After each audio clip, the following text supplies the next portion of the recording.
Okay. Recti, Joel Lamangan. Oh, kitang-kita namang sinala sila mula sa iba't ibang pamantasan. Talaga namang nagpakita ng kanilang abilidad. At magaganda. Pero dapat pipili lang talaga ng apat.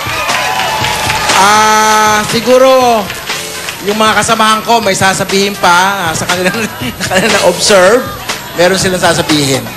Ito naman si Jolens. Aha, Jolina.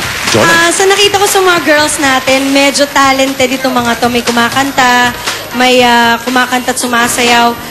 Ay, dalawa lang pala yung kumakanta lang lahat. At least yung boys, may nagpo-flute, may kumakanta, may sumasayaw, may kumakanta at sayaw. Pero girls, tuloy-tuloy nyo lang yung talent nyo na yan. Tingin ko may mapipili na kami. Kitang-kita na sa apat na yan na meron na kaming napupusuan. Alam mo, Jolina, ba't hindi mo palitan ang pangalan mo na para makamove on ka, no? Oh. Dahil, Ano ipapalit niya? Ipareho niya rin sa susunod na judge. Gawin mong Julini. Julini. Julie. Oh, parang Junili. Sounds like Junili. Julini. Oh, Julini.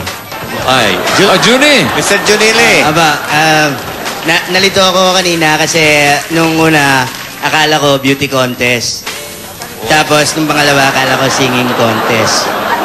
At nakita ko Mr. and Miss EB University pala. Pero, gaya nila,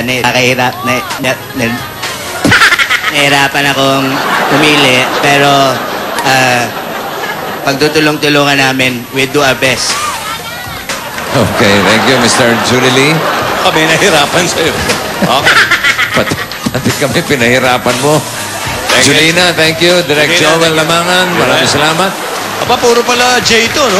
Oo nga. Okay. At judge lang ng konti. Judge naman na natin. Kaya judges sila eh. Oh. Okay. Kung sino magiging Mr. and Miss EB University. Okay, mga kaibigan, inuulit lang namin. Si Paolo po ay hindi kasama sa Miss EB University. Okay, at si Aisha hindi kasama sa Mr. EB University. Labas po sila dyan. Babalik po, Eat Bulaga. Ay, ano kaya mangyari?